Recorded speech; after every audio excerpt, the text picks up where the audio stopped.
me resulta más complicado y más difícil que hablar de la ciencia y de la investigación, que es mi trabajo habitual.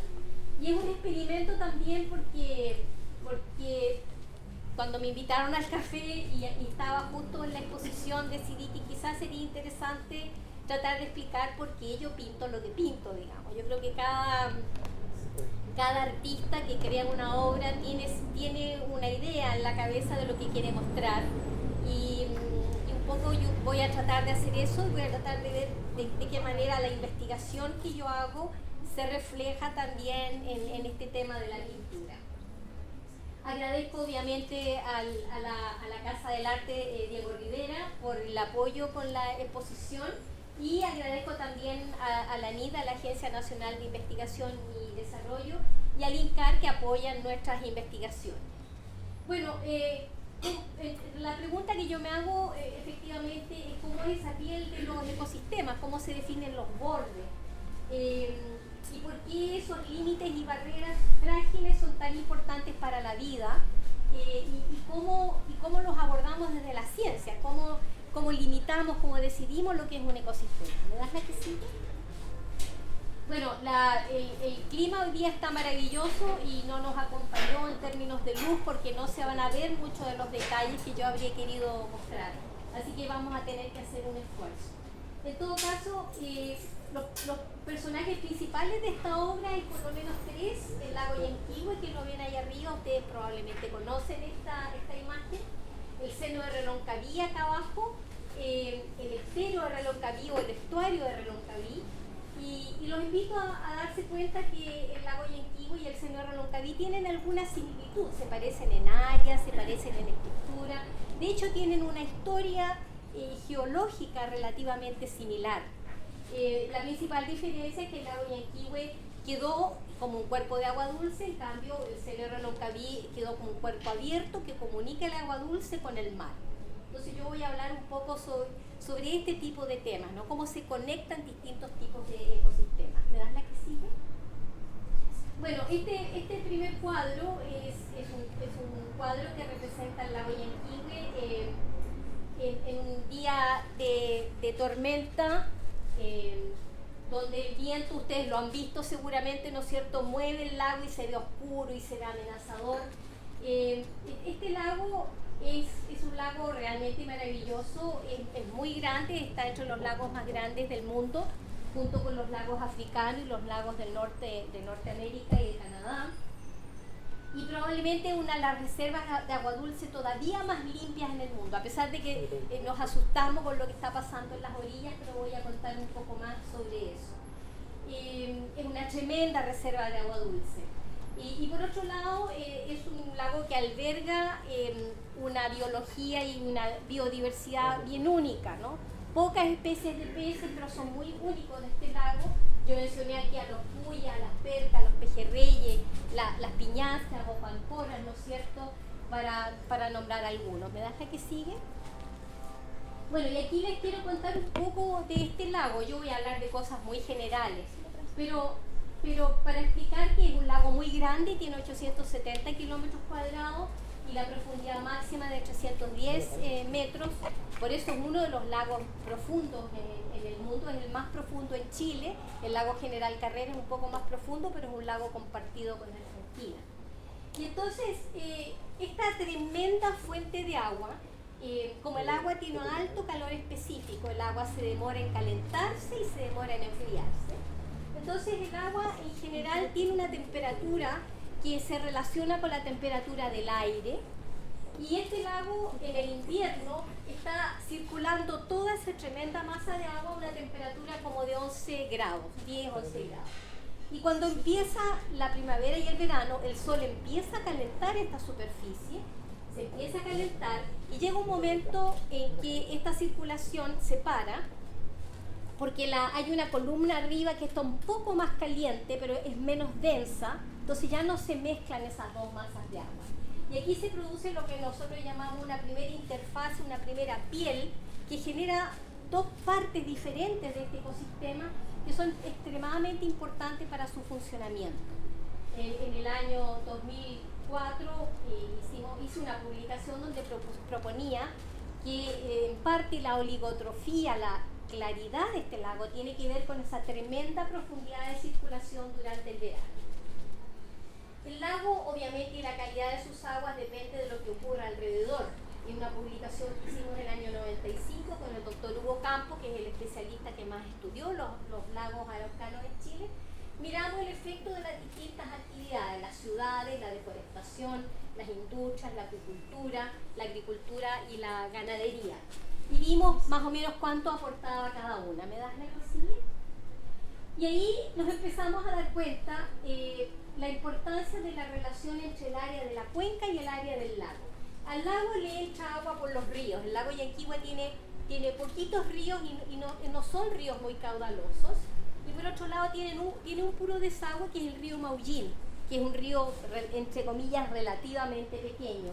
Entonces eso significa que esta agua que está aquí en esta cuenca grande se mantiene por bastante tiempo. Pero lo otro que es interesante es que la cuenca, es decir, el espacio terrestre que recibe el agua, es relativamente pequeño en relación al área del lago. Si lo comparamos con el lago Villarrica tiene un área de espejo de agua más pequeña y una tremenda cuenca. Entonces aquí, lo que pasa en esta cuenca tiene un tremendo impacto en el lago. En cambio acá, como es más pequeña la cuenca, el lago Yanquihue recibe casi más de la mitad del agua, la recibe directamente de agua de lluvia. Entonces, si la lluvia es limpia, el lago va a tener agua bastante limpia. Nosotros hicimos una comparación el año 95 con todos los otros lagos chilenos y encontramos efectivamente que este lago, que tiene una cuenca pequeña, tiene una mejor calidad del agua. Entonces, esa es una característica que lo hace único y que nosotros deberíamos pensar en utilizarlo como un sistema de investigación de largo plazo, sobre todo bajo escenarios de cambio climático. ¿Verdad que sí? Bueno, si nos movemos entonces hacia el seno de Reloncaví, esta es una pintura que no estuvo en la exposición, simplemente que no cabían las pinturas que yo quería poner, pero es una visión desde la parte alta aquí de la ciudad, del seno de Reloncaví, con la isla de Tenglo, en fin, Guara y atrás. El seno de Reloncaví, el nombre Reloncahuín es el nombre mapuche, ¿no es cierto?, que tiene que ver con un lugar donde se juntan colinas y ensenadas y se produce un encuentro. Así que esta idea del encuentro es muy importante en el seno Reloncaví, es importante desde los tiempos, desde los primeros habitantes, y es importante desde la perspectiva ecológica y biológica. Y vamos a ver por qué. ¿Verdad que sigue? Bueno, aquí nuevamente voy a hablar sobre las pieles de estos ecosistemas, y lo que vemos acá es cómo funcionan los estuarios y los mares interiores. De la misma manera que vimos en el lago Yanquihue, al seno de Reloncaví le entra agua dulce desde los ríos, principalmente desde el estuario de Reloncaví, vamos a mencionar eso en un momento, y el agua sale, pero también le ingresa agua de mar, porque los estuarios se mueven y hacen una especie de balance donde hay una masa de agua dulce por arriba y una masa de agua más densa que viene del mar. Entonces este estuario juega siempre con estas dos masas de agua que se mueven así, que tienen distinta densidad, porque el agua salada es más densa, es más pesada, muchas veces tiene menos oxígeno, y la manera en que se mueve depende mucho de las condiciones del clima y también de la cantidad de agua de lluvia que recibimos. Mientras más agua de lluvia, más importante es la masa de agua dulce que entra.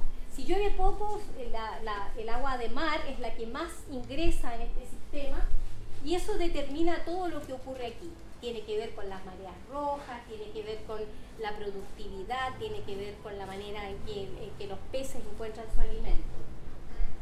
Así que hay muchos elementos importantes, y lo otro que es importante es que esta capa de agua salobre, menos densa, más dulce, digamos, de nuevo tiene una densidad muy diferente, por lo tanto estas dos capas se mezclan poco, o la mezcla aquí es muy sutil, y eso también tiene una gran importancia para lo que ocurre en este ecosistema, y es muy dependiente de la variabilidad climática y del cambio climático.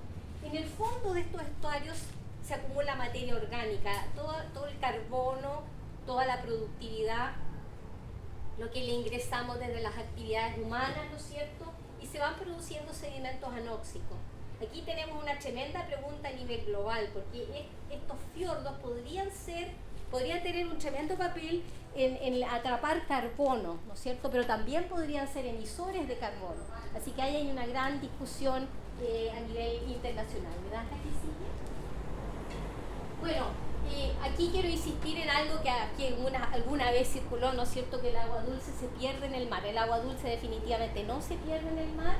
El agua dulce que ingresa al mar para nuestros ecosistemas del sur de Chile es absolutamente fundamental. De ella dependen, por un lado, la acuicultura, la pesca, la biodiversidad, etc. No, vuélveme atrás, por favor, porque se fue muy rápido. Eco, gracias. En primavera ingresa gran cantidad, ¿no es cierto?, de agua que tiene que ver con derretimiento de las nieves, ¿no es cierto?, y con la lluvia que ha caído en el invierno, en la primavera, ingresan ciertos nutrientes y esa capa de agua dulce es más profunda. En la medida que ingresa menos agua dulce, esta capa se adelgaza, es más flaquita, hay menos nutrientes de esos que llegaron de los ríos y esta masa de agua se puede mezclar. No sé si se han dado cuenta que cuando hay viento sur fuerte, está el color muy malo que viene, ¿no? Esto lo hemos empezado a mirar, hay investigadores que lo han estado mirando ya, pero es probable que se produce porque ingresan aguas profundas que no tienen oxígeno, en parte porque le estamos echando muchas cosas a esa agua, ¿no? Pero eso ocurre. Si uno mirara de nuevo un mapa del sur de Chile, aquí hay 4 colores, quizás no se ven tan bien, pero los dos verdes más claritos son los que tienen más agua dulce y los más azules son los que están más influenciados por el mar. Así que este sistema es muy dinámico. ¿Me das la que sigue? Bueno, el cambio climático tiene un impacto en la Patagonia Norte y de hecho comparativamente en términos del cambio que se ha producido en la reducción de precipitaciones, el área centro-sur de Chile es la que más ha reducido la cantidad de agua dulce que recibe, donde más hemos sentido el efecto del cambio climático. Y eso es tremendamente importante para lo que ocurre en estos ecosistemas y para lo que va a ocurrir en el futuro. ¿Había una antes? No. La siguiente. Ok. Entonces, de nuevo volviendo a la pintura, yo siempre me impresiona y me impresionó desde que llegamos la manera en que hemos ido transformando el paisaje. Esta pintura que se llama Transformación del paisaje a vuelo de pájaro, yo la hice para un concurso que busca analizar Monteverde, ¿no es cierto?, qué ocurrió con los primeros habitantes, los primeros seres humanos que poblaron esta zona hace 12.000, 13.000, 14.000 años. Y lo que quiere mostrar la pintura es cómo se van retirando los bosques, cómo van desapareciendo, cómo va cambiando el agua, cómo se va reemplazando el paisaje. Y aquí le dejé todavía poco espacio al mar, porque quería mirar lo que ha pasado en la tierra. En realidad, si nosotros hiciéramos un análisis de sedimentos acá, probablemente la señal más importante de impacto humano ocurre dentro de los últimos 200 años, cuando empieza la colonización y el reemplazo del bosque nativo para agricultura y para habitación humana. Ese fue probablemente un impacto fundamental. ¿Me das la que sigue? Bueno, dándose una vuelta en este mismo ecosistema, esta pintura, que es una alegoría a la isla de Tenglo, también tiene que ver con ese paisaje que lo vemos todos los días y que no lo vemos, digamos, porque lo vemos pero no lo vemos. La isla de Tenglo estuvo en algún momento cubierta de bosque nativo, prácticamente no tiene nada o tiene un mínimo, ¿no es cierto? Y fue probablemente también un espacio muy importante incluso para los habitantes. Hoy día lo que vemos, vemos la cruz claramente y vemos el efecto del canal de Tenglo y las mareas. Y si ustedes se fijan, uno puede ver esta arena con el agua. Y si uno lo mira, en realidad yo aquí no dibujé nada de la basura que hay ahí, pero este espacio está lleno de basura, lamentablemente. Pero si uno no tuviera la basura, realmente sería una belleza. Entonces también en este sentido estoy pensando en cómo poder recuperar también estas superficies, estas pieles, ¿no es cierto? Cómo poder volver a recuperar lo que había aquí originalmente. No es tan difícil y a lo mejor lo vamos a lograr eventualmente. ¿Me das la que sigue? Bueno, esta foto de Google no se ve tan bien, pero lo que quería mostrar aquí, por el tema de la luz, es que había una transformación del paisaje terrestre y acuático. Y vuelvo a insistir, toda la parte de Chiloé y todo el borde de Puerto Montt y los alrededores del Seno de Reloncaví estuvieron cubiertos de bosque siempre verde. Y hoy día es un mosaico, pero de bosque va quedando cada vez menos, digamos. Y por otro lado, en el mar ahora tenemos estos sistemas flotantes que cultivan salmones, tenemos un gran número de líneas que cultivan choritos. Cuando nosotros llegamos a vivir a Puerto Montt en 1990, lo que había era mucha pesca, ¿no? Todas las noches veíamos una gran cantidad de luces en el mar y había una pesca muy importante de jurel, de sierra, de merluza, y eso fue desapareciendo. Yo diría que ya para el año 95 ya prácticamente no ocurría, y lo que pasó, ¿no es cierto?, lo que históricamente ha ocurrido es que hubo una tremenda sobrepesca y llegó un momento en que muchas de estas poblaciones colapsaron. Entonces, esa es un poco una de mis motivaciones, ver de qué manera estas pieles de estos ecosistemas han ido cambiando, las hemos ido reemplazando. ¿Me das la que sigue? Bueno, la investigación que yo hago prácticamente de los últimos 30 o casi 40 años en realidad, tiene que ver con la producción de alimentos que vienen desde el mar, desde la pesca y de la agricultura. Y la pregunta aquí fue siempre cómo podemos apoyar con la ciencia adecuada a la apicultura para que crezca en forma sustentable, y cómo integramos otras actividades que ocurren en estos ecosistemas, integrar la pesca con la apicultura, con el turismo, con las ciudades. ¿Me das la que sigue? Bueno, esta pintura es un díptico. No, todavía no, vuélvemela antes. Yo te digo cuando diga la próxima, por favor. Este es un díptico que muestra la boca del estuario. Si uno toma aquí un barquito, ¿no es cierto?, y se va hacia el estero de Reloncaví o al estuario de Reloncaví, llega un momento en que se encuentra mirando al área de la arena por un lado, ¿no es cierto?, y aquí empieza a ver los ferries que cruzan, y miramos a esta boca, que es esta tremenda garganta de mar que es el estuario de Reloncaví o el estero de Reloncaví, y es donde viene toda el agua de los ríos que tienen una tremenda influencia, principalmente el río Puelo, el río Blanco, el Petrohue, pero toda esa agua dulce viene como un chorro que causa un impacto y mueve el agua del seno de Reloncaví. Entonces son pieles que se mezclan, nosotros vemos la superficie solamente. ¿Me das la que sigue?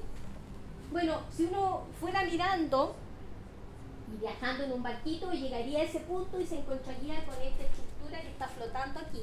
Esta es una boya oceanográfica. ¿Me das la que sí?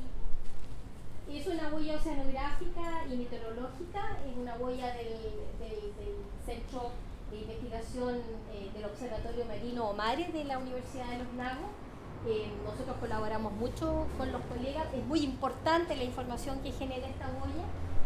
Ha estado generando información desde marzo del 2017 y nos permite entender eso que les explicaba antes, cómo se mueve este sistema de balance entre el agua dulce y el agua salada. Así que es una boya fundamental y hemos estado empujando para que en Chile tengamos un sistema de observación del océano integrado, con más boyas y con más financiamiento de largo plazo de la investigación. Seguimos en una situación que yo diría que es un poco mejor que precaria, pero no es la ideal, entonces hay que seguir empujando a esta investigación. Este instrumento es fundamental. ¿Me das la que sigue? Bueno, si quiero hablar entonces de la apicultura, yo diría que a nivel global, comparativamente, la apicultura tiene menor huella ecológica para un número importante de indicadores ambientales. Y eso está bastante estudiado. Pero a nivel local, todo es cuestión de escalas productivas y capacidad del cuerpo de agua receptor para recibir y procesar o entregar materia y energía, teniendo en cuenta las condiciones oceanográficas y climáticas. ¿Me das la que sigue? Aquí tenemos, por ejemplo, una balsa o un centro de cultivo de salmón en un espacio grande, bien ventilado, con bastante oxigenación, y se ve bien, y uno podría decir, a lo mejor aquí hay una buena capacidad. ¿Me das la que sigue? Aquí tenemos en cambio una que está en un espacio más restringido, entonces uno inmediatamente puede pensar que aquí podemos llegar a tener, en este ecosistema más restringido, menos ventilado, podríamos tener más problemas. ¿Me das la que sigue, por favor? Y lo más importante de nuevo, y tiene que ver con este juego entre el agua salada y el agua dulce, y que los centros de cultivo de salmones, la parte superior, los primeros 8 o 10 metros, tienen menor salinidad, y después hacia abajo hay mayor salinidad, y esas dos masas de agua no se mezclan mucho. Entonces aquí hay procesos donde se acumula materia en el fondo, se esparce, y por otra parte hay nutrientes que circulan en la superficie. Es extremadamente compleja la oceanografía, estamos tratando de entender cómo funciona eso. ¿Verdad la que sigue?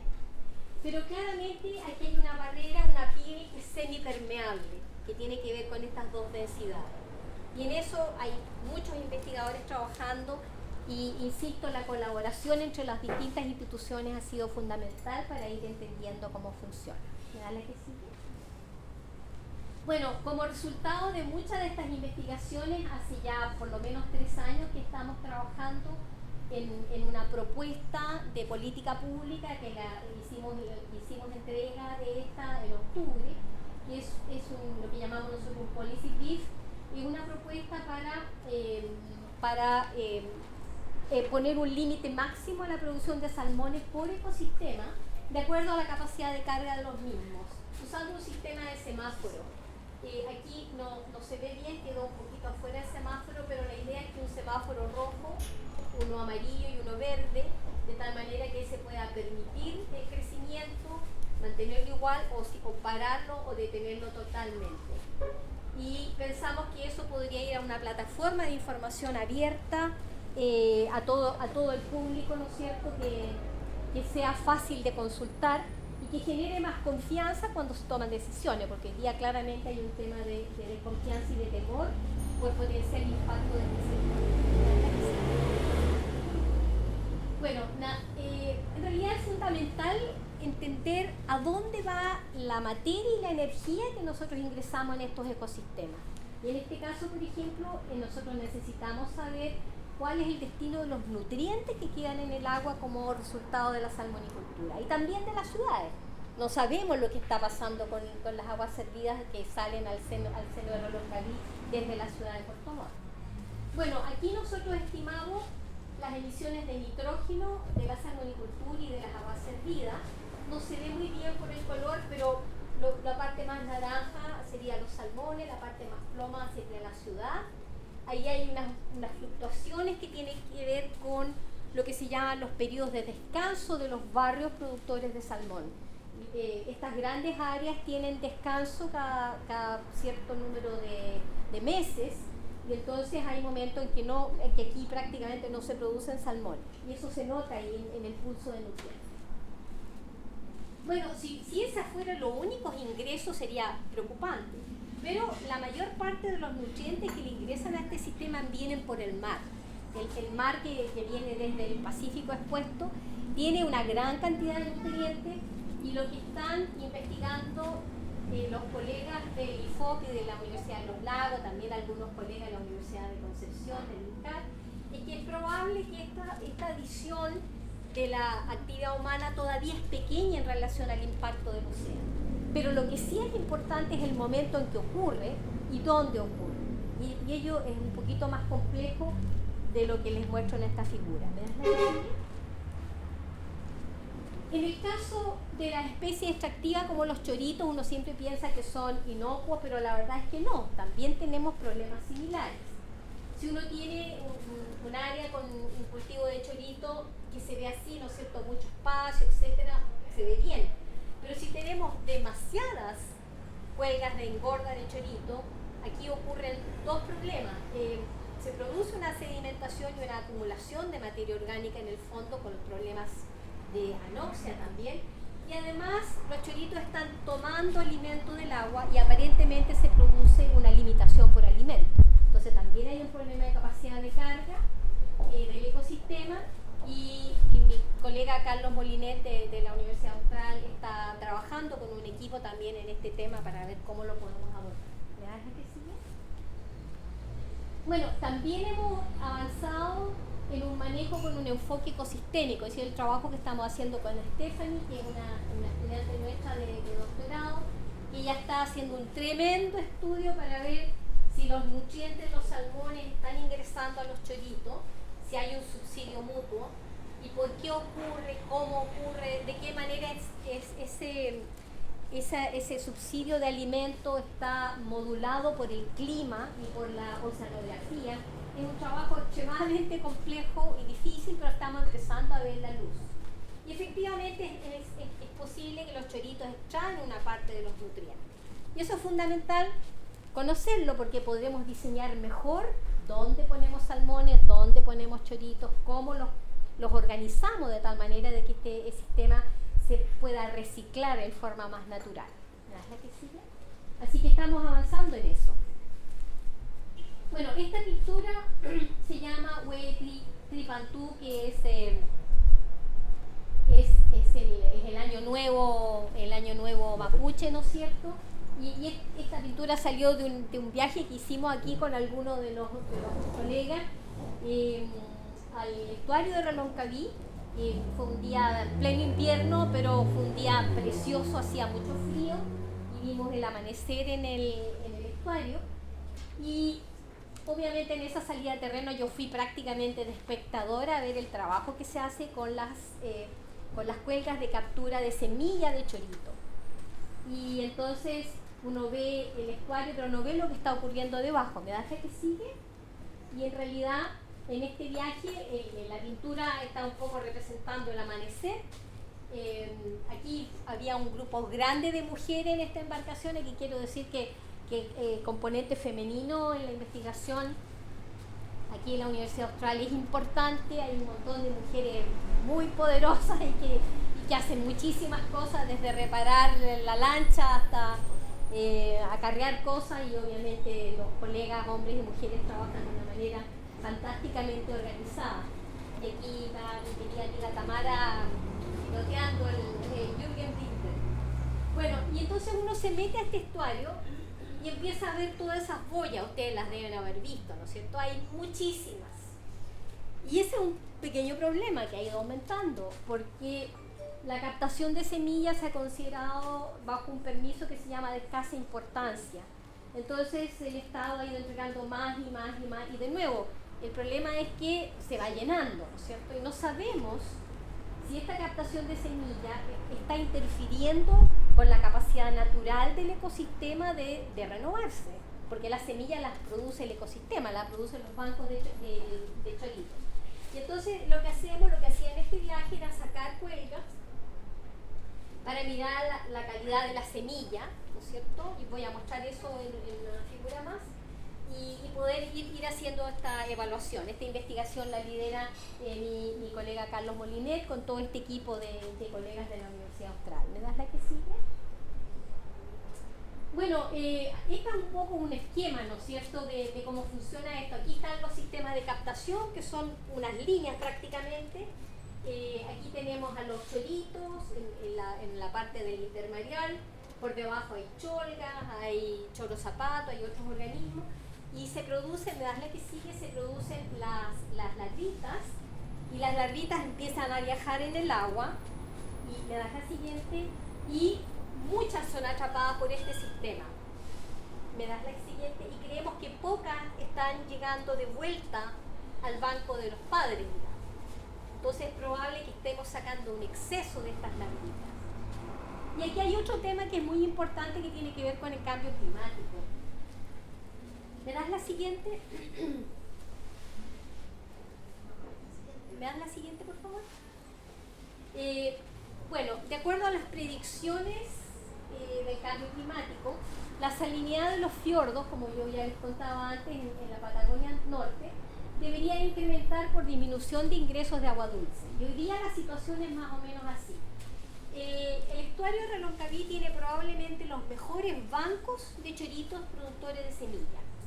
Y eso es por varias razones. Pero una de las razones es que tiene paredes bastante verticales y hay bastante agua dulce. Está esta capa que yo les explicaba, ¿no es cierto? Esta capa que tiene su piel superior, su piel inferior. Y a los choritos les va muy bien en un sistema habla de salinidades que fluctúan y que pueden ser bajas. En cambio, a la cholga no le gusta tanto el agua dulce y al choro zapato tampoco. Pero entonces eso favorece la producción de semillas prácticamente solo de chorito. Y eso significa que los pescadores artesanales ponen sus cuelgas, captan la semilla y después la llevan y la traen a Chiloé para la engorda, ¿cierto? Pero si se reduce esta capa de agua dulce, la hipótesis que estamos evaluando es que probablemente las poblaciones de cholgas van a subir más arriba, también las de choro zapato, y por lo tanto los bancos de chorito deberían disminuir y la producción de la semilla va a ir siendo cada vez menos limpia, es decir, más mezclada con estas otras especies. Que es un poco lo que ocurre cuando comparamos con Gualeguay, que tiene una situación de mayor salinidad, entonces hay más mezcla de semillas, de menor calidad. Así que si esto ocurre, nosotros tenemos que preocuparnos de que la captación de semillas sea lo más sustentable posible, porque no queremos acabar con estos bancos semilleros, ¿no es cierto? Porque hoy día la producción de choritos de Chile es el principal exportador, estamos produciendo casi 400.000 toneladas, el principal exportador mundial, y toda esa exportación depende de un servicio del ecosistema. Depende de estos bancos de choritos que producen gratis semillas. Entonces, es interesante también ir entendiendo estos elementos. ¿Me das la que sigue? Bueno, si uno se empieza a dar la vuelta y empieza a caminar, ¿no es cierto?, por el seno de Reloncaví, lo que más nos impresiona a nosotros son las mareas. Nosotros aquí tenemos unas tremendas mareas. Especialmente en esta época del año, a fin de año en general ocurren las mareas de Syzygia, que son las mareas más grandes, que pueden llegar a tener, a veces nosotros aquí vemos una cuadra o más, ¿no es cierto?, para adentro. Así que este cuadro muestra eso, la marea baja, cuando la gente va a mariscar. Nosotros antes, cuando mis hijos eran pequeños, me acuerdo siempre, una Navidad fuimos a mariscar, a recoger navajuelas y traíamos unos baldes de navajuelas. ¿Me das la que sigue? Bueno, aquí no la van a ver mucho, pero aquí hay muchos habitantes en esta marina, ¿no? Está llena de organismos que aprovechan este ecosistema. Y aquí hay uno que a nosotros nos impresionaba siempre, que es un camarón fantasma. Yo siempre me acuerdo que a mis hijos les gustaba, que es un camarón pequeñito y es blanco, medio transparente, y se entierra y hace unos hoyos. ¿Sí? Es bien interesante de observar. Así que nosotros hacíamos hoyitos para que los niños descubrieran todos los organismos. Obviamente este ambiente es muy rico también para las aves y constituye un ámbito de biodiversidad extraordinaria, en parte alimentado por los nutrientes que vienen con el río Chamisa. Entonces nuevamente está la conexión entre el ambiente terrestre y el ambiente marino. ¿Me das la que sigue? Aquí se muestra la marea subiendo, más o menos en la misma área. Ustedes saben que cuando empieza a subir la marea, de repente empieza a subir súper rápido, así que eso es lo que traté de representar en este cuadro. Y también aquí representando algunos de los organismos típicos, ¿no es cierto? ¿Me das la que sigue? La navajuela, ¿no es cierto? Y también antes había mucho una almeja chiquitita que era la Tadera galli, que sufrió mucha sobreexplotación porque es una almejita pequeña que se parece a los vongole que se comen en Italia, que es una almejita también pequeña. Y me parece que las poblaciones fueron bastante sobreexplotadas, no sé cuál será su estado ahora. Pero aquí también hay una riqueza de especies extraordinaria. Bueno, esa misma riqueza de especies atrae a los pájaros. Y si ustedes van en el momento de marea baja, Coihuín, van a ver muchas aves, ¿no es cierto? Y tenemos a estas aves usando este espacio, alimentándose. Y aquí nos encontramos con algunas especies bien extraordinarias, ¿me das la que sigue? Como el zarapito de pico recto, también está el de pico curvo, ¿no es cierto? Están los pilpilenes, etcétera. Pero esta especie, probablemente ustedes conocen la historia, esta especie migra todos los años desde Alaska hasta aquí, hasta el seno de Reloncaví, hasta Chiloé. De hecho, hace un viaje, la primera parte del viaje que hace es de más de 8.000 kilómetros porque se va de aquí hasta prácticamente el Golfo de México, ¿no? Y recién llega ahí a descansar un ratito. Entonces estas aves son extremadamente importantes, se alimentan aquí y podrían vivir bien, y por eso es muy importante no ir con perros a la playa, ¿no es cierto? Porque en general eso los afecta mucho. Yo creo que hemos ido aprendiendo, pero no hemos aprendido suficiente todavía. ¿Me das la que sigue? Bueno, las interacciones ecológicas en estos ecosistemas son extremadamente complejas y todavía tenemos muchas preguntas que contestar. Estamos recién aprendiendo, intentando entender lo que ocurre. Si uno mira esta figura, que no se ve muy bien, así que se las voy a describir, es una figura de los colegas Nikilchek y Molinet, mi colega Carlos Molinet de aquí de la Austral y Edwin Nikilchek de la Universidad de los Lagos.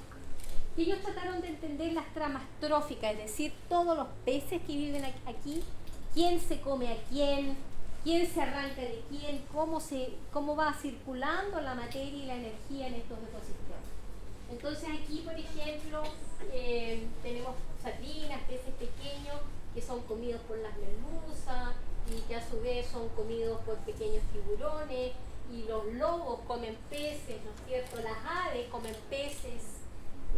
Pero también estamos nosotros los seres humanos, y la pesca ha modificado de manera absolutamente significativa esta trama trófica, porque ya casi no quedan especies predadores tope.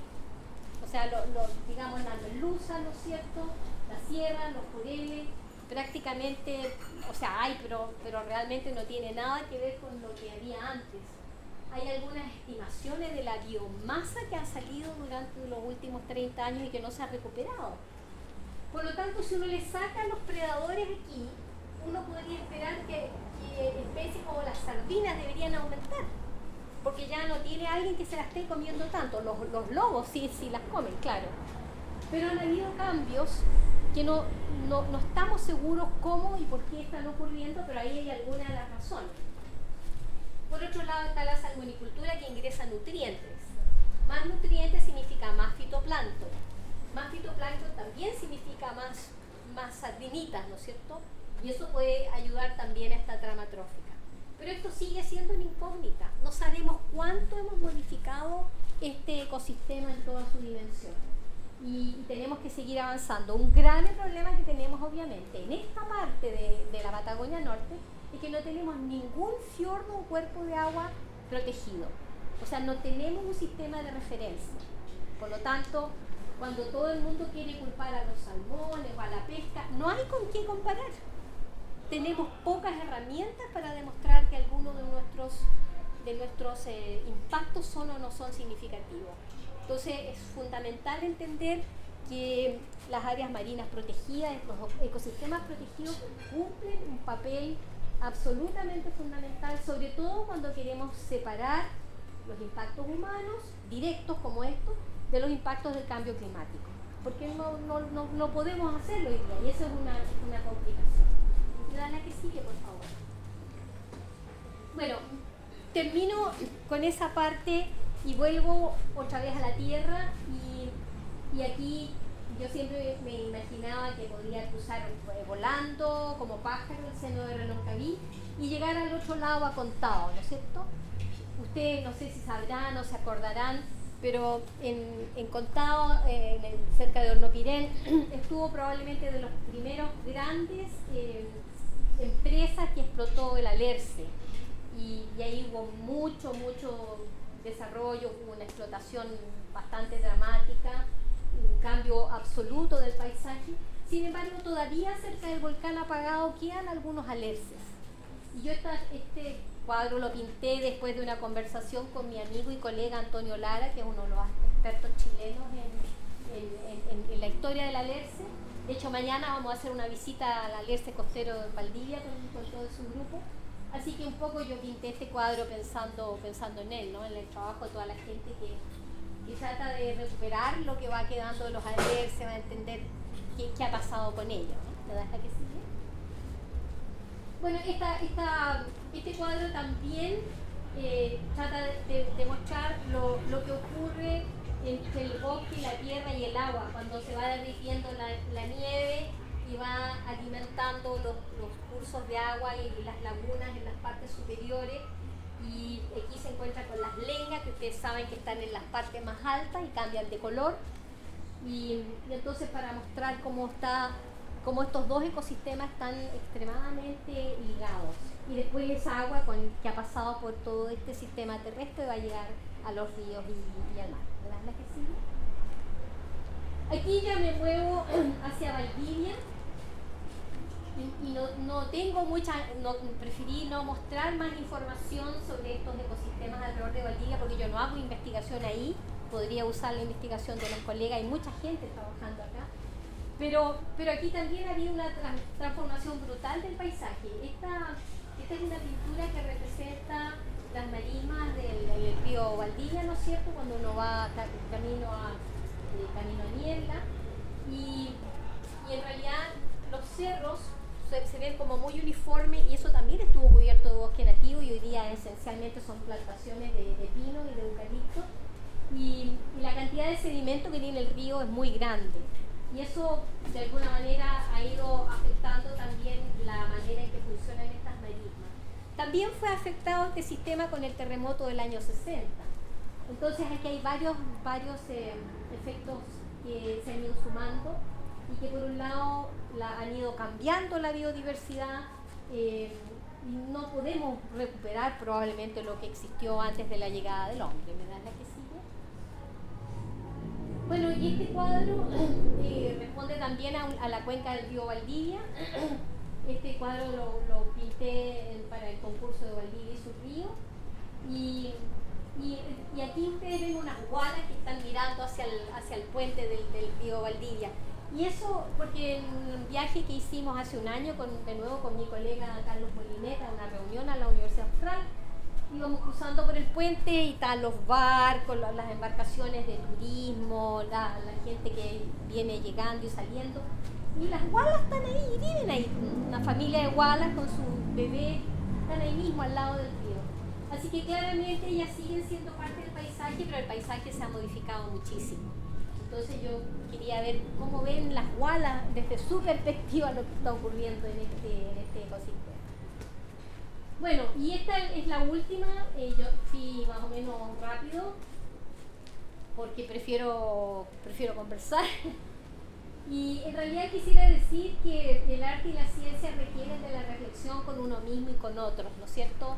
Creo que el arte solo no tiene mucho sentido, pues el arte es algo que uno quiere compartir. En el arte podemos expresar lo que sentimos y mostramos nuestra percepción de la realidad, y la percepción de la realidad puede ser la que uno quiera, ¿no es cierto? Uno muestra su percepción de la realidad y la comparte. En cambio, en ciencia tenemos que trabajar con la mejor evidencia recurriendo al consenso con otros, o sea, tenemos que tomar acuerdos con otros expertos, otros científicos, otras personas acerca de la realidad que observamos. De esa manera vamos avanzando en el conocimiento científico. Sin embargo, en ambos casos se requiere algunas cosas en común. Obviamente requerimos creatividad, se nos tiene que ocurrir cómo hacer cosas, cómo pensar, cómo abordar los problemas. Necesitamos capacidad de observación, aunque yo sé que hay artistas que piensan algo que se les ocurre en la cabeza, pero todo lo que se nos ocurre en la cabeza está influenciado por lo que hemos visto, por lo que hemos experimentado, indudablemente. Entonces la capacidad de observación y el cuestionamiento, y también en ambos casos tenemos que ser capaces de comunicar. Con el arte tenemos que comunicar lo que hacemos, y en la ciencia también. No podemos hacer ciencia y guardárnosla en los papers y en las publicaciones. Así que yo creo que en parte esa es la función de este café. Así que con eso, muchas gracias.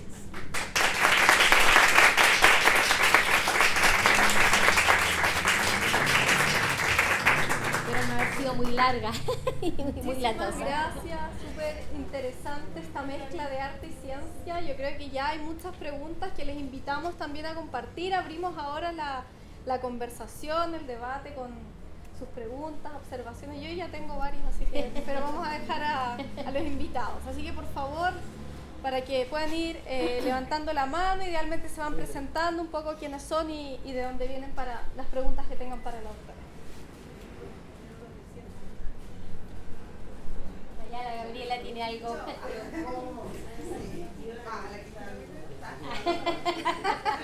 Siempre me copio, pero lo voy a pasar. No, maravilloso, Dori, de verdad. No sé cómo expresar, pero de alguna manera yo creo que tu figura en sí es la integridad en el fondo. De verdad, te lo digo súper sinceramente. Esta como facilidad que tienes primero para expresar y expresar en todas las formas verbales y artísticas, o sea, y a través de tus maravillosas pinturas, tu conocimiento, y eso creo que se agradece muchísimo, y tu disposición también a eso, a expresar y a compartir esa expresión y ese conocimiento también. Me encantó este cierre con esta conexión, que es algo que también ha sido como una constante en muchas de las personas con las que trabajamos, de cómo conecta la ciencia con el medio ambiente, la ciencia con la cultura, con el patrimonio, con el arte, en cómo estos dos vehículos finalmente pueden llegar a tocar la fibra, como a través de la ciencia tocamos fibras de conciencia, de miradas distintas, ¿no? Y como a través del arte también tocamos esas fibras, ¿no? Llegamos ahí a esos momentos más como íntimos también de cada uno de nosotros, y cómo a través de esas herramientas podemos generar cambios. Así que yo, maravilloso. Si tuviera preguntas, me quedó como dando vuelta cuando mencionaste y mostraste la imagen o cuando el esquema, digamos, de esta como distintiva al parecer que hay entre si, por ejemplo, los bancos de algas, o en el caso de las turberas, en el caso de los humedales, son lugares que emiten o pueden generar daño, o son lugares que más bien conservan y de alguna manera son receptores de carbono atmosférico. Eso como así el dilema, como para si lo puedes explayar un poquito más. Y por otro lado, bueno, te quiero preguntar en realidad, a mí me llamó mucho la atención que una de las pinturas que siento que es como más desde tu imaginario real, que era la de Monteverde. Esa en particular a mí me llamó mucho la atención, pero quería saber la pregunta del millón. ¿Cuál es la que más te gusta a ti? Es que cada pintura es como un hijo, ¿no? Pero uno quiere a todos sus hijos, ¿no? Pero siempre hay un favorito. Sí. No, pero en el caso de la física, en la vida real no, pero en el caso de la física sí, eso pasa. Hay algunas que me gustan más en algunos momentos, hay otras de las cuales no me besaría porque significaron algo en el momento que lo hice, entonces es difícil. Y hay pinturas que hago que definitivamente no me gustan cómo quedaron y les sigo dando vuelta, y de repente a veces hago algo que me gusta y otras que no he podido cambiar. Pero volviendo atrás a tu otra consulta, primero yo quisiera decir que el conocimiento que yo comparto no es mi conocimiento, o sea, yo creo que ahí hay un tema que es muy importante, ¿no? La ciencia es un conocimiento colectivo, y muchas de las cosas que yo dije aquí vienen del trabajo de un número de investigadores que trabajan aquí en Puerto Montt y en otras partes, ¿no? Con quienes compartimos, y en realidad uno de los objetivos que tenemos en el INCAR es justamente empezar a colaborar más en ciencia, porque la ciencia también es muy competitiva, las instituciones son competitivas, y entonces trabajar más en pro de una interacción y una construcción colectiva de conocimiento, y en eso creo que nos ha ido relativamente bien, hemos ido avanzando. Y en relación a tu pregunta, en realidad lo que yo mostraba es que los fiordos, y esta es una investigación que nosotros no hemos avanzado en eso, pero nos gustaría, y son uno de los temas que tenemos pendientes. Los fiordos muy profundos van acumulando carbono en situaciones sin oxígeno, y de esa manera se produce el atrapamiento del carbono, ¿no? Porque si uno, siempre la gente habla de las algas atrapan carbono. Las algas absorben carbono, pero una vez que se procesa, que se muere el alga de nuevo emite carbono. Entonces la idea es que poder revertir este carbono que salió a la atmósfera, volver a atraparlo en la Tierra, y aparentemente los fiordos pueden cumplir ese rol.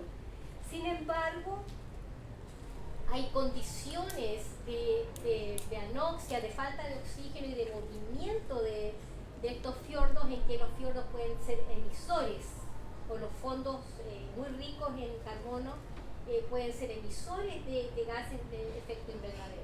Entonces necesitamos más investigación para entender qué mecanismos regulan ese flujo hacia arriba o hacia abajo, digamos. Yo diría que es una pregunta abierta a nivel global todavía.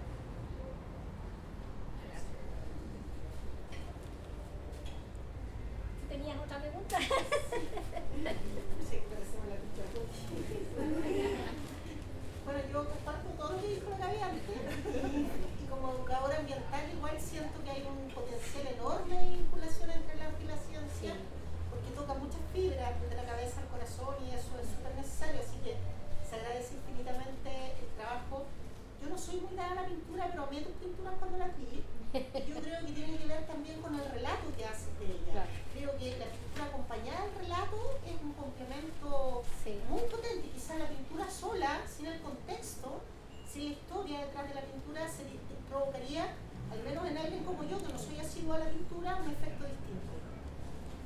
Dicho lo anterior de la parte de arte, maravillosas, algunas preguntas en relación con la información científica que entregaste.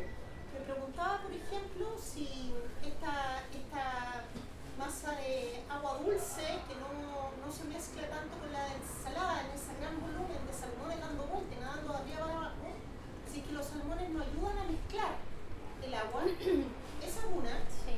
La otra, si es que el estudio de capacidad de carga que ustedes están entregando ahora, si es que se aplicara, modificaría mucho la biomasa actual de las flautas salmoneras hoy día, así que estamos muy sobrepasados de la capacidad de carga del ecosistema. Y la tercera es si es que las cuelgas de chorito, los choritos en cuelga no producen semillas. ¿La semilla se produce solo en los bancos naturales? Bueno, a ver, son varias preguntas. Para la última pregunta, los choritos de engorda, lo que están en Chiloé, cuando crecen hasta adultos, o aquí, si crecen hasta adultos, eventualmente pueden reproducirse y pueden producir semillas. Pero la densidad de chorito es tan grande que las semillas en general no tienen éxito. Entre las cosas que ocurren, se las chupan también, porque están filtrando el agua, ¿no?, muy rápido.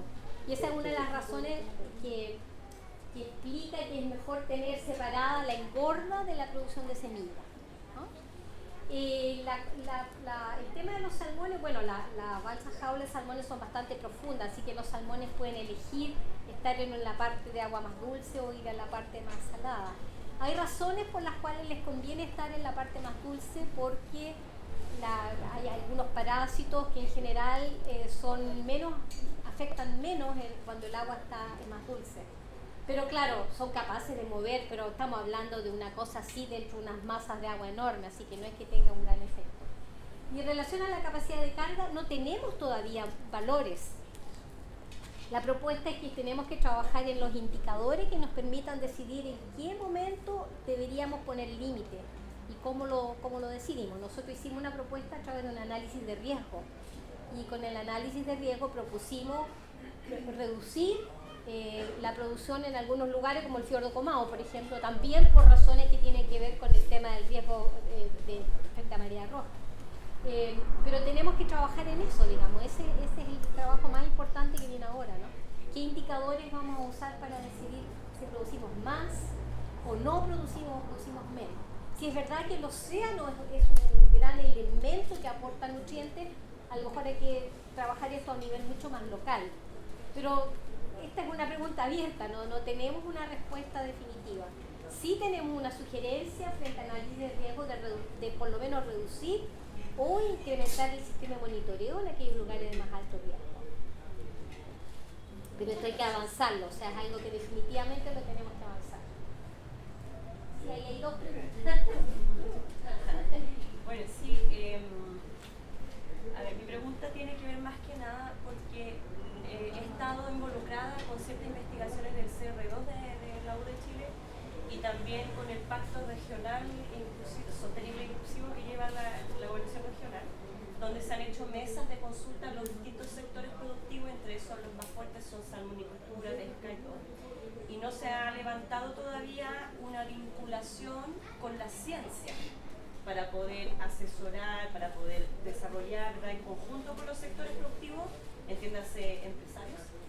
necesarias para poder tomar decisiones concretas y acordes, por ejemplo, a la estrategia nacional a largo plazo para el cambio climático, que propone, ¿verdad?, lineamientos para mitigación, para adaptación y resiliencia. Pero entonces, aquí hay como un teléfono roto entre la ciencia y la gobernanza. Si bien en la estrategia nacional a largo plazo existe un emplazamiento al tema de la gobernanza de los elementos para poder hacer vinculación territorial, me parece que en la región todavía no hay. Entonces, por ejemplo, una de las estrategias que se están viendo en otras regiones para poder vincular decisiones territoriales de gobernanza con ciencia es, por ejemplo, en Aysén, donde se están restaurando sistemas nativos para poder tener los servicios ecosistémicos, ¿verdad?, a través de la metodología Miyawaki de los microbosques, ¿verdad?, que ayudan a mejorar el suelo, limpiar las napas subterráneas, etc. También en Concepción se estaba viendo ese tema. Otros son la restauración de humedales, por ejemplo, los humedales de Yanquihue, ¿verdad?, no así de los de Puerto Varas, que no han tenido mucho éxito. Pero que otras estrategias el mundo científico y académico está bajando al mundo político para que los tomadores y las tomadoras de decisiones puedan tener, digamos, información concreta, verídica y viable para poder llevar a cabo esas estrategias en la vida real, que no queden en el papel, por así decirlo. No, pero yo diría que aquí en la 10ª región hay bastante vinculación entre la ciencia y la gobernanza. O sea, nosotros, eso que yo mostré, que era lo que llamamos policy brief, que es un pequeño resumen de recomendaciones de política, que es lo que nosotros hacemos, ya hemos hecho como 12 para distintos temas. Y los hemos trabajado bastante de cerca con las organizaciones locales, tanto los sectores productivos como el gobierno regional, la Subsecretaría de Pesca. Yo diría que tenemos hoy día, o sea, yo lo comparo con lo que ocurría hace 20, 30 años atrás, tenemos una interacción bastante fluida, pero quizás no es tan formal. Pero aquí, por ejemplo, el COREC hubo uno de los pilotos de análisis de cambio climático, ¿no es cierto?, hubo toda esta mesa y se hacen varias recomendaciones, pero el problema más serio que veo yo es que los distintos ministerios no se hablan. O sea, creo que eso es una realidad, porque nosotros cuando quisimos hacer esta propuesta del enfoque ecosistémico a la salmonicultura y la propuesta de capacidad de carga, la propuesta tiene que ir a través de lo que se llaman las normas secundarias de calidad, ¿no es cierto? La Cristina conoce ese tema. Entonces, cuando nosotros proponemos eso, la Subsecretaría de Pesca me dice, no, ese no es tema nuestro, eso tiene que hablarlo con el Ministerio de Medio Ambiente. Nosotros vamos a hablar con el Ministerio de Medio Ambiente y dice, no, ese tema es de la Subsecretaría de Pesca. Y realmente eso lo encontramos muchas veces y todavía yo creo que hay un tema serio de poca vinculación. Hoy día, por ejemplo, está ocurriendo la COP15 en Montreal, ¿no es cierto?, que la conferencia de las partes de las Naciones Unidas para la Biodiversidad. Yo soy parte de una mesa que apoya porque estoy en el tema de las especies exóticas invasivas. Y cuando veo las definiciones y las propuestas, no se leen para nada con la vida real, con los ámbitos productivos. La gente igual tiene que vivir, tiene que comer, los seres humanos, en fin. Entonces, me parece que de repente vivimos como mundos paralelos entre las distintas instituciones, y eso yo creo que es un poco preocupante. Y la contribución de la ciencia ahí, aparte de generar investigación, el levantamiento, ¿cuál más podría ser para poder sensibilizar a la gobernanza? Sí, bueno, yo creo que un poco lo que estamos haciendo ahora, lo que están haciendo casi todos los centros financiados por la NID, los FONDAP, por ejemplo, los centros Milenio, hemos ido teniendo un mandato específico de contribución a las políticas públicas. Entonces yo hago eso, o sea, la línea que yo lidero dentro del INCAR, nos preocupamos de que la investigación, si tiene relevancia y cómo se puede usar, eso antes no ocurría. Entonces yo diría que se ha avanzado en eso. El mismo CR2 hace esas comunicaciones al país, etc. Creo que se ha avanzado, quizás no lo suficiente, porque a los científicos y a los centros de investigación nos juzgan por papers publicados, en inglés además. Entonces, si eso no cambia, eso también se transforma en un pequeño obstáculo. Sí. Profesora, doctora, usted hablaba de la gran reserva que tenemos en el lago Ñuñoa. Pero esa gran reserva que tenemos ha sido invadida por jaulas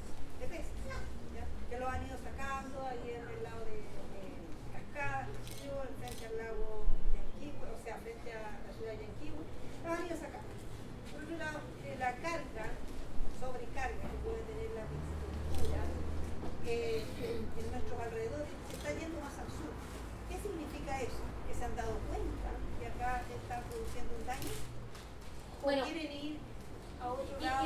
en realidad hoy día casi no queda producción de salmones en el lago Yanquihue. Ahí hubo un trabajo bastante potente de altas instituciones y salieron de islas.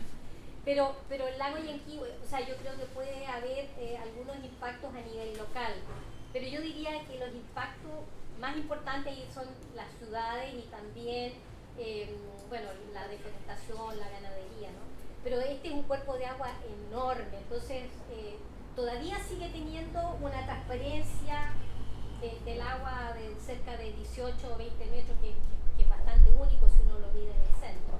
Así que yo creo que el lago Yanquihue está bastante más protegido que otros lagos, definitivamente. Bueno, visualmente no está protegido si vemos esas jaulas y todo eso. Pero casi lo quedan. Hoy día la, Sí, yo la sé que producción va quedando es poco. mínima y hoy día hay algunos reproductores, entonces esto ha cambiado mucho. Hace 20 años no era así. Yo he vivido 40 años. Claro, acá. nosotros estudiamos el impacto que tenía la industria del lago. Hace 30 años hicimos ese estudio y hoy día ya prácticamente ya no están. Eso ha sido un tremendo avance. Si los peces, si los salmones los están llevando, yo trabajé en piscicultura, conozco un poco el tema del trabajo, digamos, de ahí.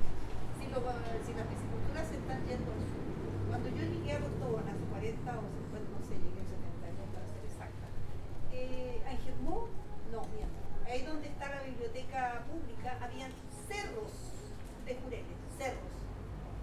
Yo no los conocía porque yo no vivía en esta zona, entonces, ¿qué es esto? Para mí todos los pescados eran iguales, la merluza, la sierra, era todo igual, o sea, eran pescados, ¿cómo se distinguen? Eran cerros, no te lo puedes imaginar. Yo llegué al final del boom pesquero. Bueno, eso se desapareció todo, no sé cuál es la razón. No, eso se Ya desapareció porque hubo sobrepesca, ¿no? Eso por eso yo lo traté de explicar bien, porque eso desapareció antes que incrementara la salmonicultura. Hubo una sobrepesca enorme. Nosotros, como te decía, mi esposo hacía un conteo diario del número de embarcaciones. Y la sobrepesca en Chile ha sido enorme, en todas partes. Si miramos el tema del loco, de los erizos, incluso de las almejas. Bueno, hoy día hay límite y qué sé yo, y hay un poco de restricciones en ese tema. Sí. Pero de todas maneras, la Sí. explicación a la que yo quiero llegar es a las razones por las cuales la piscicultura, la salmonicultura se está yendo al sur. Porque vamos a ir a invadir el sur. Sí, bueno, ahí la industria ha seguido creciendo, ¿no? Ha seguido creciendo y va avanzando hacia otros territorios, porque obviamente hay límites en los barrios y tiene que avanzar. Pero yo les hago al tiro una pregunta y se los dejo de tarea para la casa. Imaginemos qué otras alternativas productivas hay para que la gente viva razonablemente en el sur de Chile. Cuando yo llegué estaba el proyecto Astillas de Chiloé. Sí. Y eso habría sido una cosa tremenda. Mucha gente me dice el turismo, pero el turismo es sumamente estacional. Además nosotros vivimos muy al sur y por lo tanto si uno quisiera traer un montón de turistas, la huella de carbono, porque quienes no van a venir nadando ni en embarcaciones a vela, digamos. Entonces, la verdad es que hay que hacer un análisis serio de cuáles son las alternativas productivas, los costos y los beneficios, ¿no? Porque ¿de qué va a vivir la gente? O sea, claramente a veces somos un poco, sí, quisiéramos que nada cambiara, pero bueno, no es trivial. Yo creo que ese análisis costo-beneficio hay que hacerlo y cada comuna tendrá que ir tomando sus decisiones. Lo que es importante es la descentralización en ese sentido. Porque siempre estamos viendo los costos-beneficios y resulta que hemos tenido más costos que beneficios. Hablaba usted de la deforestación que se produjo en toda la zona. O sea, claro, fue un beneficio en ese tiempo. Era un tremendo beneficio porque había que construir, había que construir, había que construir, había que hacer. La LERCE se vendió todo. Un beneficio también. ¿Pero qué costo Sí, tiene? pero Entonces, siempre buscamos el costo-beneficio. Yo no estoy en Es que contra no de hay eso. otra, Yo no no me estoy en imagino, contra de eso. no me Pero imagino qué alternativas hay. Pero porque eso el no problema- destruye el planeta. Entonces, por eso yo Bueno, tendríamos que dejar de reproducirlo, esa sería la primera medida, porque en el fondo, en la medida que hayan más seres humanos, hay más demanda. Y entonces la gente tiene que vivir de algo, digamos. Sí, totalmente. Sí. Rodríguez, parece que. Ah, ya hay una pregunta. Ya hay preguntas en el Facebook. Sí. A ver, vamos a teléfono para ver. Aquí le damos al Facebook. Dejamos que pregunte la gente mejor primero, porque Ya. ya. Tenemos 3 preguntas en Facebook, voy a ir con una por menos y después volvemos acá. que se identifica como la Valencia Soto. Su primera pregunta es del estudio de cuencas que nombró el año 95, que han pasado 27 años. Las cuencas del lago Yanquihue están sufriendo la urbanización y las lluvias han disminuido desde hace años a la actualidad. La pregunta es si hay estudios más recientes sobre la importancia de las cuencas en el lago Yanquihue en referencia a si han sufrido cambios. Sí, no, yo creo que sería fantástico que hubiera.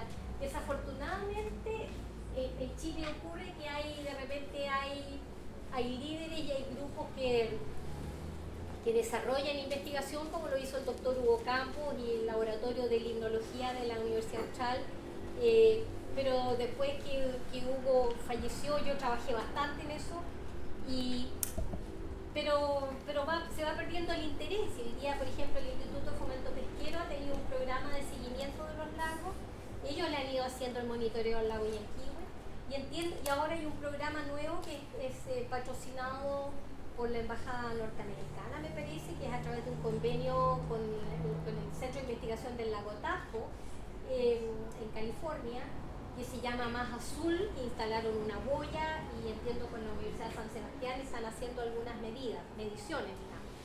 Pero yo no creo que hay estudios hoy día, ni hay nadie mirando el tema del cambio de uso de suelo.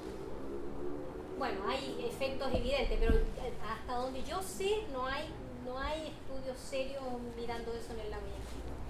Hay varios estudios vinculados a la actualización de la norma del lago y a definir si está o no para hablar de Claro, contaminación. claro. Que lo está desarrollando, algunos los desarrolló el FOC y los otros, los otros dos, que no recuerdo el nombre, pero son de medición de indicadores de calidad del agua. Sí. Son del Centro de Investigación de la U de Conce.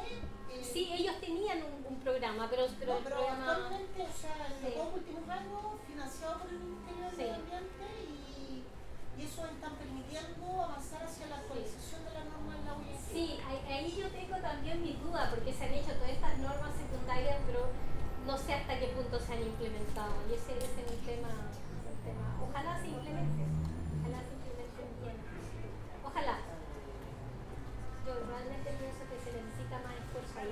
Sí, pero la información actualizada se está levantando entre esta iniciativa internacional TUR y las iniciativas. Sí, yo revisé los datos de IFOP y ahí podíamos comparar un poco los datos. Sí. ¿Tenías una pregunta? Pero ahí te quedan las pero bueno, me encantó, no porque eres mi mamá, pero de verdad realmente me encanta lo que has desarrollado con la pintura. Yo te conozco desde siempre como investigadora y lo de la pintura lo fuiste desarrollando en los últimos años. Un montón de esas pinturas yo las vi por primera vez en la exposición y lo vi en la exposición. Y voy a irme un poco en una perspectiva completamente diferente, porque quiero volver al hecho, porque le sacaste un poco quite porque le dijiste a hablar de la parte artística. A mí esa parte me interesa. Me interesa porque también lo comentaron aquí un poco. Hay una mirada estética y emocional ahí. Me dio un poco de lástima que no hayas leído los textos, porque también me parece que los textos son súper significativos y los textos le dan además otra perspectiva y otra voz a la imagen. Entonces, para la próxima vez me encantaría que le dieras el mismo espacio a la parte estética y emocional que un poco a la parte científica, que es como tu lengua materna. Pero lo que me llama la atención es un poco por lo que alcancé a ver y percibir de la parte de las pinturas y de la poesía que tú escribiste. Al final mucho de eso es muy poético. Hay una melancolía súper fuerte ahí. Hay una melancolía y como un deseo justamente de conservación que y me interesa un poco ver cómo tú percibes tus miradas de emocional, científico, emocional, personal, humana y la parte científica. A mí me da la impresión a veces que tu mirada científica es muy positiva en el sentido de arreglar problemas y la mirada estética es un poco esa añoranza de darse cuenta que estamos perdiendo, hay cosas que son casi irreconciliables y además está la parte humana que está casi ausente de casi todas las pinturas, pero ese es el factor que estamos hablando aquí, que es el factor que tú dices, bueno, casi que no nos deberíamos reproducir para poder mantener esto que tenemos. Entonces, no sé cómo lo ves tú, pero me parece que hay como la impresión que tu mirada artística es esa mirada de darse cuenta de lo que estamos perdiendo, y la mirada científica es tratar de hacer algo al respecto para poder solucionar estos problemas.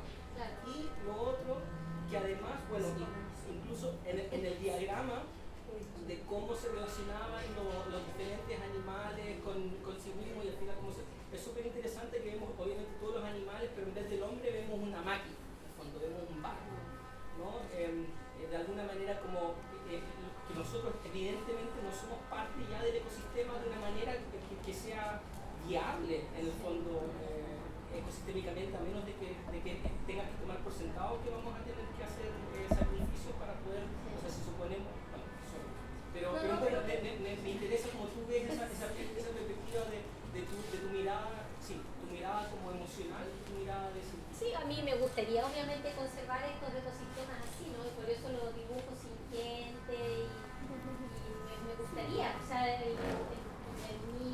mí personalmente eso me gustaría, pero de nuevo, en el yo científico yo sé que eso es irreal. Entonces me gustaría quedarme con este sueño de este mundo más feliz, digamos, más hermoso, en fin. Pero en mi mundo real sé que hay desafíos y que esos desafíos los tenemos que enfrentar, o sea, tenemos que enfrentar los temas de la gobernanza. Y claro, el dibujo ese que tiene los barcos no es un esquema mío, es un esquema de mis colegas. Es interesante lo que tú observas eso, porque efectivamente la dimensión humana y cómo enfrentamos estos temas probablemente es lo que manejamos menos, ¿no? Nos cuesta tanto a los seres humanos interactuar unos con otros, ponernos de acuerdo, ver de qué manera nuestras distintas perspectivas deberían conciliarse para tener algunas metas que pueden no ser óptimas, pero donde podemos avanzar. De todas maneras hay algunas cosas buenas que han pasado. Cuando nosotros llegamos a vivir aquí, todo esto era un peladero. Hoy día hay bastante más vegetación de la que había aquí en esta parte de Peyúco que hace 30 años, por ejemplo. Y hay, por ejemplo, la Universidad Austral, que ahora tiene suerte de arboretum. Cuando nosotros llegamos era un peladero. Bueno, nosotros trabajamos también un poco en recuperar ese bosque, pero creo que hay cosas en las cuales se avanza, ¿no? Pero yo tengo temor del futuro, la verdad. No sé muy bien cómo mirarlo, a lo mejor eso para otra asociación. Espérate, que aquí había una pregunta cerrada. Muy buenas tardes, primero que nada, y me gusta conocerla. Yo en mi primera experiencia acá en el café me entusiasmé al saber que el tema, o sea, el título fue el que me impactó para poder ver. Y quiero decirle, efectivamente, me adhiero a las palabras que eres una excelente comunicadora. Mueves emociones y eso es súper importante. Pero me quiero ir por la línea que acabas de preguntar. ¿Qué te mueve? Estando en ciencia, hablando de ecología, de la naturaleza, ¿qué te mueve a crear, a hacer pintura? ¿Cómo nace eso? Una pregunta.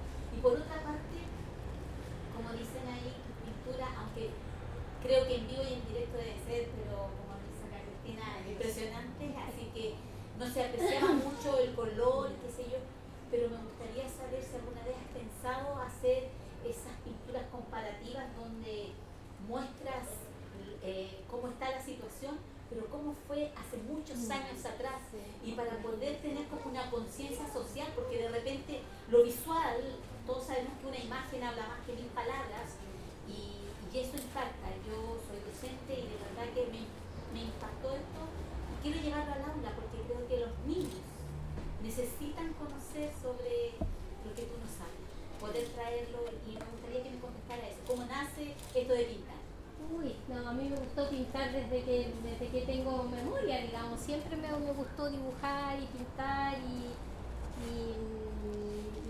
mi padre sobre todo me incentivaba a pintar pero bueno, son como todas las cosas en la vida. Uno de repente se encuentra con una oportunidad de dedicarse a eso. Nunca se me ocurrió dedicarme a la pintura, porque también me gustaba investigar.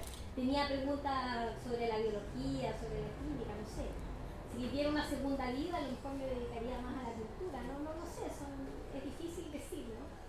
Yo definitivamente me siento un poco injusta con los artistas que se dedican a la arte, porque la gente que se dedica a la pintura, yo sé que es muy difícil, tengo muy buenos amigos, he tenido, yo pinto lo que pinto porque aprendí mucho con Catherine Herdalo y con otros pintores, tuve otro amigo en Roma que me enseñó un montón de técnicas y maneras. En fin, yo admiro a los artistas, creo que es difícil ser artista, porque hay que ganarse la vida y después. Pero volviendo a la cosa de la enseñanza, yo creo que los niños, pero hoy día eso ocurre, ¿no? Nosotros tenemos a nuestra nieta, mi nieta mayor, ella está siempre pensando en dibujar cosas sobre la naturaleza, y siempre yo le escribo cuentos y ella así, y así van aprendiendo. Yo creo que en mi época no creo que se usaba la pintura para aprender tanto como hoy día creo que se puede usar. Yo creo que hoy día se puede usar muchísimo. Y si no se hace es porque está faltando, pero es una herramienta extraordinaria. Yo creo que el dibujo y la pintura es una manera de aprender y de comunicar y fantástica, ¿no? Con los niños sobre todo, extraordinaria. Y ahí por ahí había otra pregunta que no alcanzaste. Me dio gusto verte. Hola, Tony. Bueno, yo vengo del mundo del turismo y me pareció súper interesante tu exposición y la forma en que uno puede ir conociendo los ecosistemas en los cuales habita y circula. Nosotros yo hablo como socia de la empresa de Trade Tours, en el cual nosotros atendemos, sabes, a los cruceristas que vienen a Puerto Montt.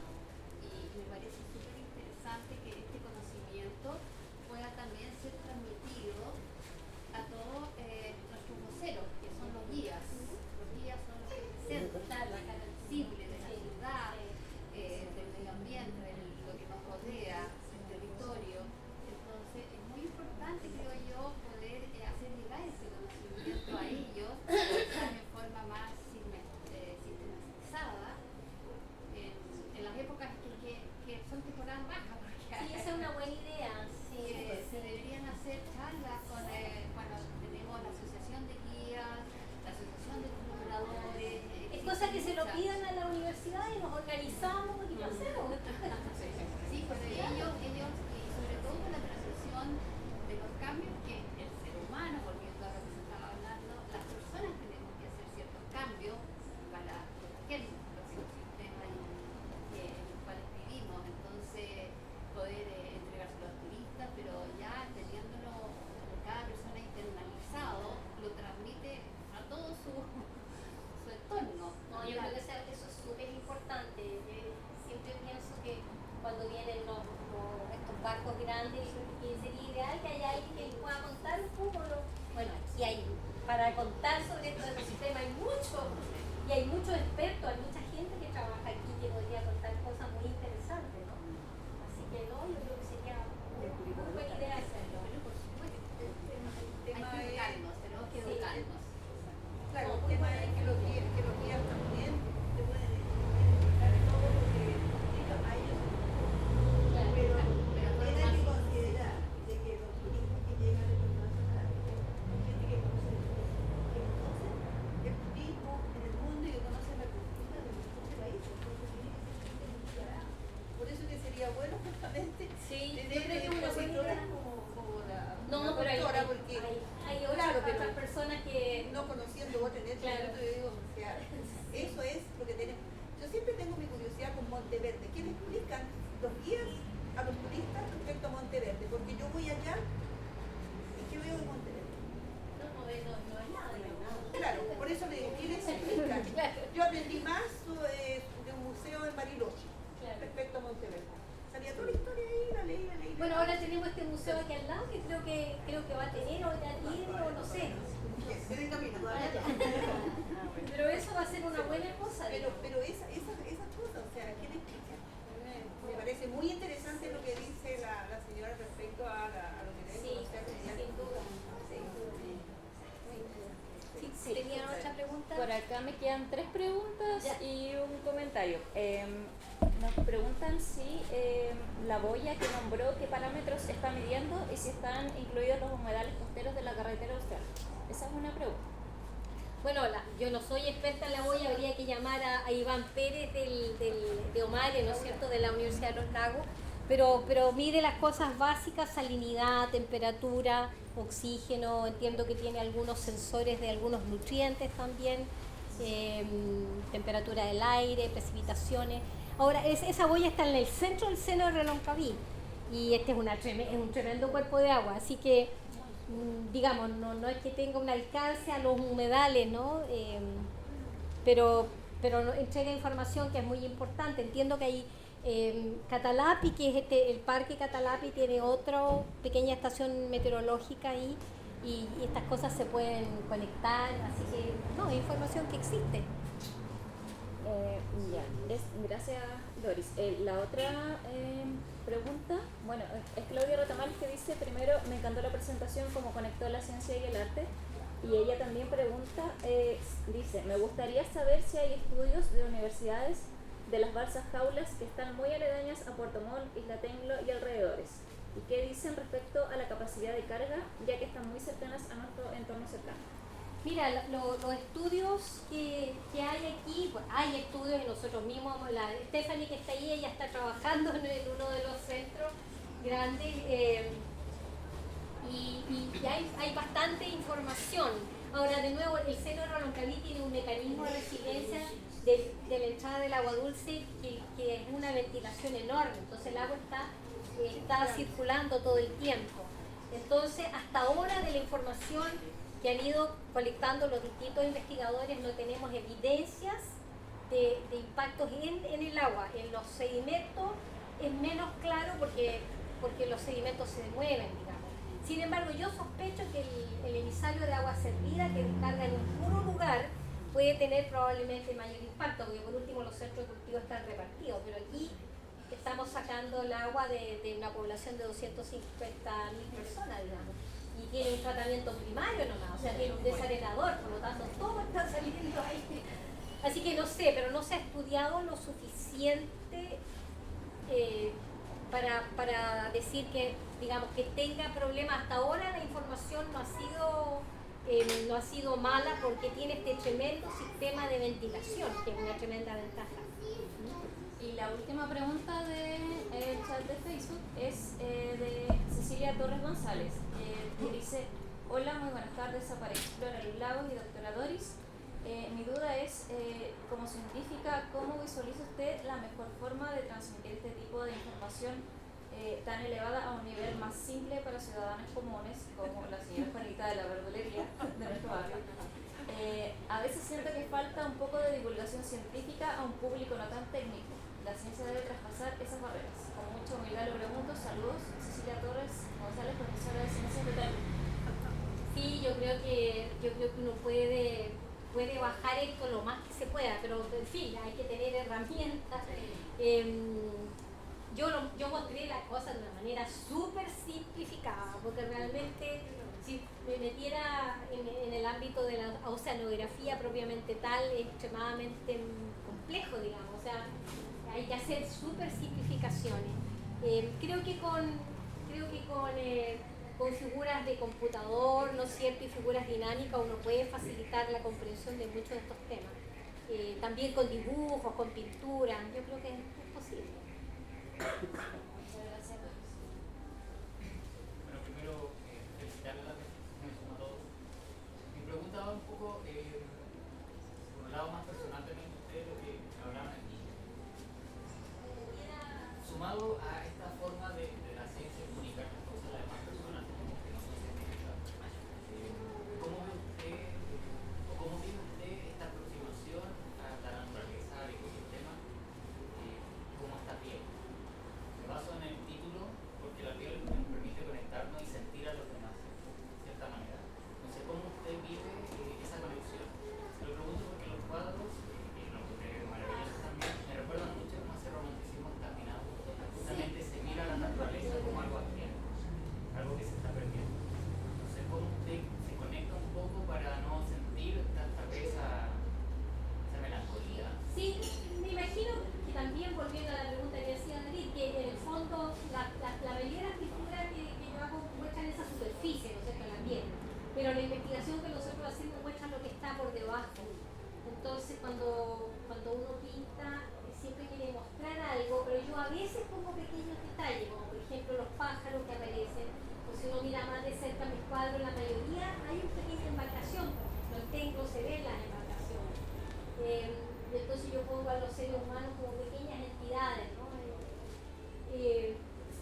Pero pienso yo que es un complemento probablemente, esa pintura y lo que yo quiero ver, y no quiero ver la basura, digamos, un complemento con la otra parte que nosotros investigamos. Y es así, no sé por qué, no lo pinta lo que le sale. Yo trabajé en un parque de flora en la región metropolitana de agricultura y de polinización en niñas de tercer y cuarto básico. Justamente el proyecto se basó en enseñarles esos temas de lo que es la cadena trófica asociada a la polinización en forma muy simple. Y lo que se hizo fue conjuntamente el arte. Le pedíamos a los niños que dibujaran insectos, flores y entre medio le íbamos explicando. Claro. Aprendieron bastante y les aumentó las notas en otros ramos como incluso matemática, lenguaje, hasta educación física. Fue muy interesante el proyecto. También lo di en adultos mayores, con la agricultura también en la región de O'Higgins, donde a través también del arte y del juego, los adultos mayores empezaron a aprender bastante bien la importancia de la agricultura y la importancia del equilibrio sistémico que vivían, que en esa zona en particular peleaba un poco con la producción de materiales. Mi pregunta en ese sentido, yo acá no he visto, he conversado con los productores, por ejemplo, de algas de la zona acá de Yupí, o también algunos pescadores artesanales, y me he dado cuenta que hay una desconexión muy grande con lo que es el mar, Sí. a pesar de que trabajan. Sí, pero antes hubo mucho más, ¿no? O sea, aquí el cultivo de las algas fue realmente súper importante. Pero hay todo un tema de precio, ¿no? Parece que vamos a tener que terminar porque se nos están aburriendo los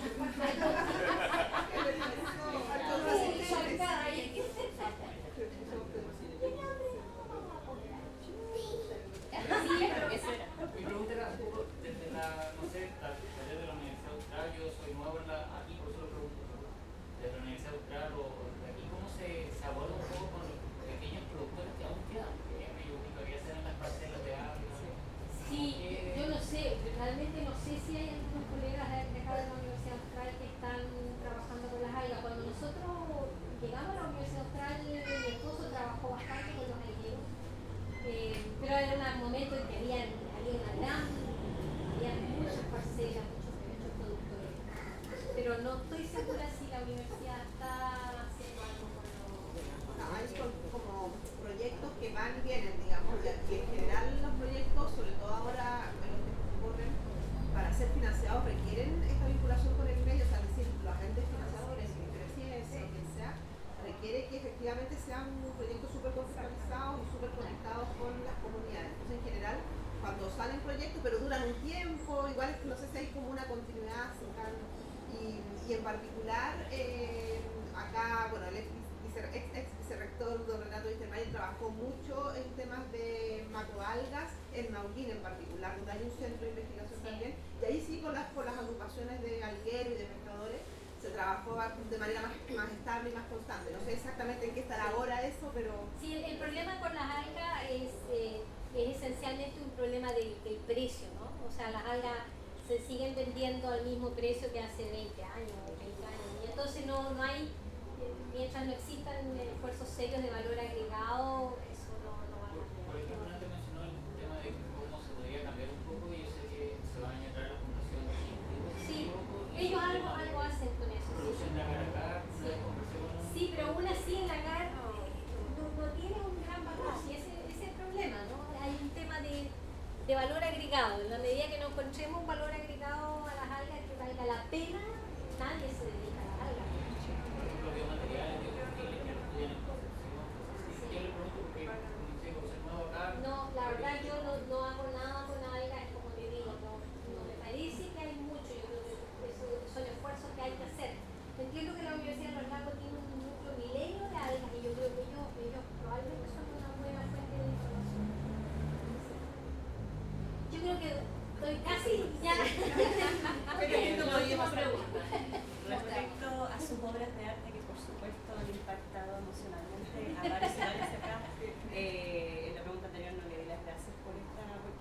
también es abrir su propia piel. Sí, claro, eso, definitivamente. Exacto, y por eso se lo agradezco porque es una intimidad hacia lo público. Sí, entonces, muy bien. seguro.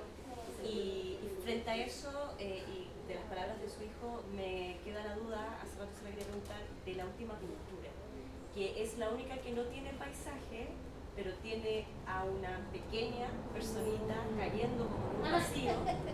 Me olvidé de comentar esa pintura, Claro. que esa pintura tiene un contexto. Yo pinto también con pintura digital, o sea, tengo un programa en mi iPad y hago bastante pintura digital. Y hubo un concurso durante la pandemia, sí, claro, durante la pandemia hubo un concurso de la Municipalidad de Puerto Montt que se llamaba Pintura a un metro y había que mandar la foto y después la exposición era esencialmente una exposición digital. Entonces esa es parte de una pintura, pero no estoy cayendo, yo estoy volando, ¿no? Ahí yo me imaginaba volando, incluso tiene que ver con el resto de la exposición, porque uno va viendo los paisajes desde arriba, y lo escribí con un cuento de un vuelo hasta Cochamó, de ida y vuelta, etc. Pero